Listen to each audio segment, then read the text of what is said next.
जंगली खारी वैराग्य भोकरी साल करी खारी त्याही माझा रे मुरले मिरवस. भोकरे ऐके ना, याचा हे असणार काय असतो, आचार खारच असणार त्या ठिकाणी असतो. ते बी कशामध्ये मुरले, ते वैराग्यामध्ये असणारे, वैराग्यामध्ये असणारे ते भोकरे मुरले, सुंदर अशा प्रकारचे असणारे ते मुरलेले. मग त्याचा रस त्याचा चव असणारे अविटच आहे की हो. पण कुणाला करणार ते? सगळ्यांना काही देव असणारे दिसले का? सगळ्यांना देव असणारे कळले का? कुणाला तर काही दिसलं बी नाही, कुणाला काही भासलं बी नाही, कुणाला काही समजलं. अरे कुठे रे म्हणले राम, कुठे राम, कसलं जेवण आहे, काय जेवण आहे? उगाच इथं बसलो आपण तडपडत तडपडत.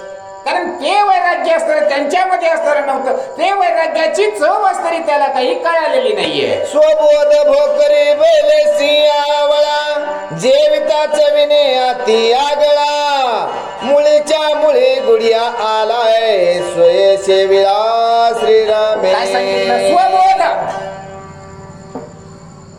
स्वबोध, स्वतःला असणारा झालेला बोध, स्वतःने असणारा केलेलं वैराग्य असणारे त्याची निर्मिती, आणि त्या वैराग्यामध्ये मुरलेला असणारा तो भोकरे किंवा तो असणारा खार, त्याची असणारी चव त्या विशिष्ट पदावर विशिष्ट ठिकाणावर गेल्यानंतरच चाखायला असणारी मिळणार आहे. अन्यथा असणारी काही असणारी त्याची चव माणसाला कळणार नाहीये. त्रिगुण गुणाचे निज त्रिकुट निज निर्गुणे भरले बोट मग मगेत अति उदभट अति स्वादिष्ट श्रीरामे. काय हो, स्वतःच असतं त्या ठिकाणी जे पोट आहे, त्रिगुण आहे की नाही, त्रिगुणामधलं असतं, परंतु स्वानंद असणार भगवंताच्या भक्ती प्रेम रसामधलं असणारे जे काही होतं, अविटपणाची असणारी जे काही चव होती म्हणतात, ते चव असणारे त्या ठिकाणी त्यांनी घेतलेली आहे.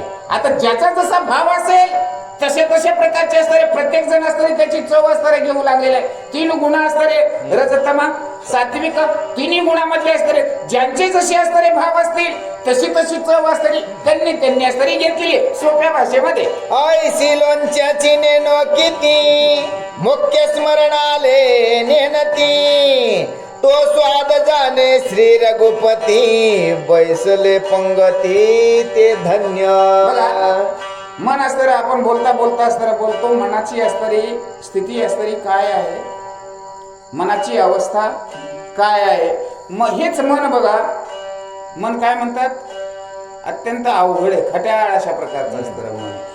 पण मन हेच मन बघा आपल्या पत्नीविषयी ज्या वेळेस असणारे विचार करतं, ठीक आहे ना, मुली आपली मुलीविषयी असणारं हेच मन असणारं काय विचार करतं. आणि पत्नी म्हणजेच मुलीच्या अंगावरून ज्या प्रेमानं हात फिरवतो त्याच प्रेमानं तोच हात असणारा आपल्या पत्नीच्या सुद्धा डोक्यावरून असणारा तो फिरवतो. पण विशिष्ट असणारा भाग बघा त्याच्यामधला, हे कुठं चाललंय, भगवंताकडे त्याच्याकडे असणारं ते चाललेलं.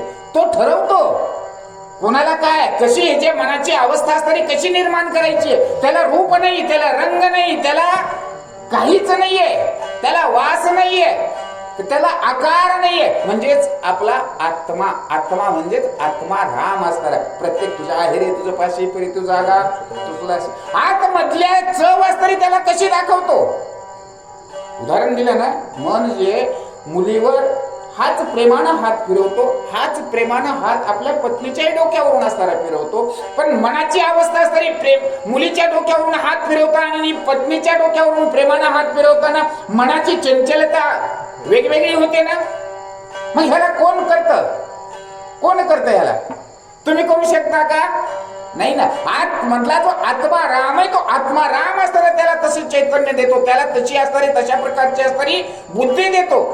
म्हणून स्वयंप्रकाशी असणारा तो आहे भगवंत,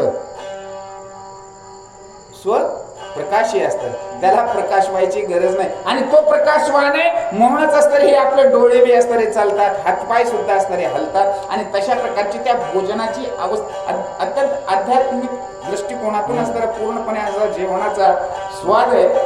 घ्या पुढे.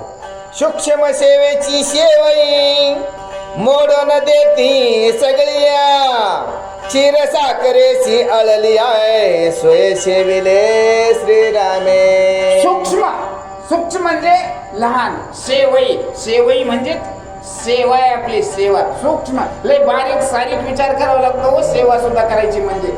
सेवई सेवई है की नाही. त्या मुस्लिमांच्या इथं ते असतात बनवतात बरं का, ते काहीतरी सेमिया म्हणतात ना त्याला, ते बारीक बारीक सेवई असते केसासारखे बारीक बारीक. ती सेवई ती जशी नाजूक आहे ना तशाच प्रकारची सेवा भाव सुद्धा असतात. तशाच प्रकारचा भाव बारीक सारीक आणि तशा प्रकारची ती सेवई तिच्या सेमी असणाऱ्या त्या ठिकाणी बनवलेला आहे. चांगल्या प्रकारची असणारी काय म्हणतात त्याला खीर है की नाही त्याची असणारी तयार केलेली आहे. पोकळी बळवेटी सरळी एक वाटणी लांबळी सेवे माझी अवघी आली ठाई पावली श्री. आता सेवा वेगवेगळ्या प्रकारच्या सेवा या वेगवेगळ्या प्रकारच्या असतात बघा. त्या शेव मशीन असणारी फिरवायला लागली ना, काहीचे येटोळे होते, काही गोल होतात, काही मधातच फुगलेले असतात, काही लांबलचक झाल्यात, काही चपट्याच असणाऱ्या होतात. शेवयाचे असणारे तशा प्रकारचे असणारे, शेवेचे सुद्धा असणारे तशाच प्रकारचे असणारे नमुने आहेत, तशाच प्रकारचे असणारे प्रकार आहेत. मग आता कोणत्या शेवयामध्ये जर गाठ जर आली तर गाठ खावाच लागणार आहे ना. ते कोणची वाकडी असेल, वाकडी तिकडी झालेली, नागमुडी असणारी झालेली, काही वेटोळे असणारे झालेले. बघा शेवयाचा भात खाल्ला ना, मग त्या शेवयाच्या भातामध्ये बघा सगळेच नमुने असणारे भेटतील. हा तशा प्रकारचे असणारी सेवा भाव असणारा जो आपला तो सेवा भाव असणारा तशा प्रकारचे आणि तशा प्रकारच्या वृत्तीचे लोक असतात. तशा प्रकारच्या वृत्ती. आता मी गळ्यामध्ये माळ घातली, कपाळाला अष्टगंध लावला म्हणजे काय मी सरळ साधू आहे का? किती मुरडालेला असेल, किती वाकडा तिकडा असेल, किती पोटामध्ये काय काय पिलेलं असेल, म्हणून जमणार आहे का?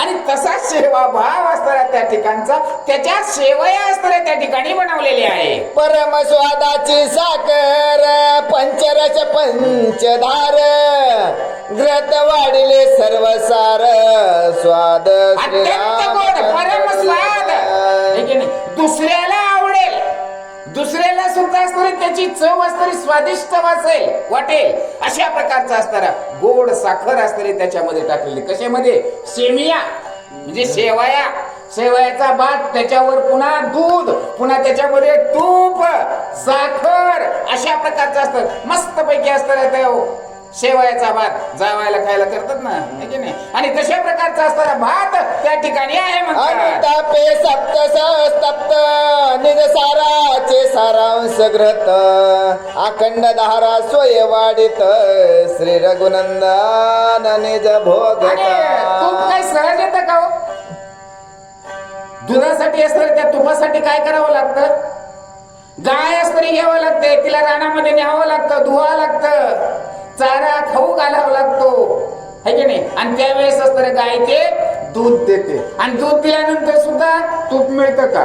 त्याच्यासाठी सुद्धा अणु तापे तापला तप्त, अणु तापे तापला तप्त है की नाही. किती कष्ट करावं लागतात, किती मेहनत घ्यावं लागते, त्यावेळेस असतं ते तूप असतं मिळतं. मग अनुतापानं ज्यावेळेस असणारा माणूस तापतो आणि तापल्यानंतर मग तूप असणारं निघतं.